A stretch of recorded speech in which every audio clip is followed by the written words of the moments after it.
Certains prédisent l'ubérisation généralisée des services à la personne. De fait, ces activités présentent a priori les caractéristiques favorisant l'émergence des plateformes.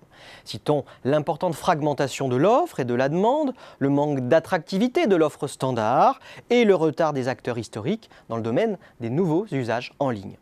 Pourtant, comme nous allons le voir, il y a des limites à l'ubérisation. Alors oui, c'est vrai, des plateformes se développent à vitesse grand V dans les services à la personne, des services récurrents par nature. Helpling, Stuti, Star of Service, Marcel et Ginette ou encore Hopper rassemblent des milliers de demandeurs et d'offreurs de services travaillant contre rémunération. Nous laisserons de côté ici les sites d'entraide entre particuliers. Certaines se positionnent également sur des services plus ponctuels comme le déménagement, le bricolage ou le jardinage. On entre alors dans le monde du jobbing avec des plateformes comme YoupiJob, Frisbees ou Needhelp.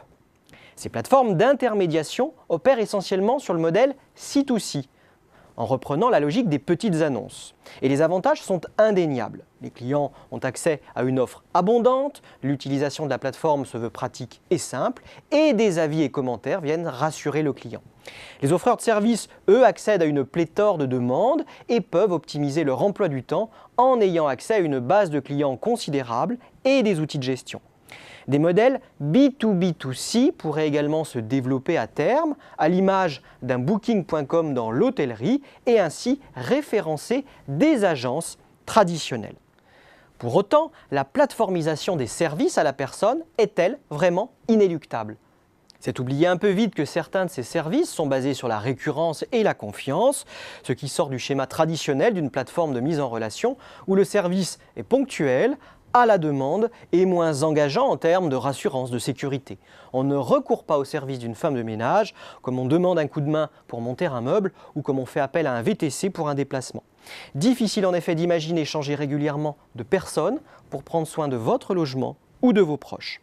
En outre, la récurrence des services de ménage ou d'aide à domicile favorise les comportements opportunistes. Les personnes fournissant un travail de qualité auront tendance à fidéliser plus facilement leurs clients et à se passer de la plateforme.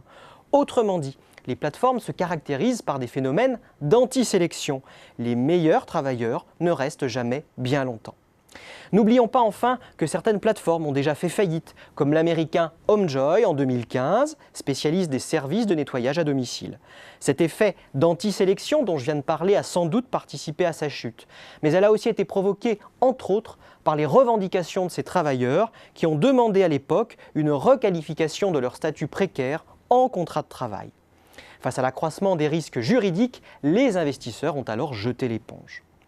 Dans un autre registre, les problèmes sociaux que rencontre régulièrement Uber mettent en lumière l'aspect absolument fondamental de la politique financière et sociale de ces plateformes à l'égard de leurs travailleurs. En réalité, si les prix des services à la personne sont parfois moins chers via une plateforme que chez un prestataire traditionnel, c'est aussi parce que la couverture sociale de ces travailleurs indépendants est loin d'être la même.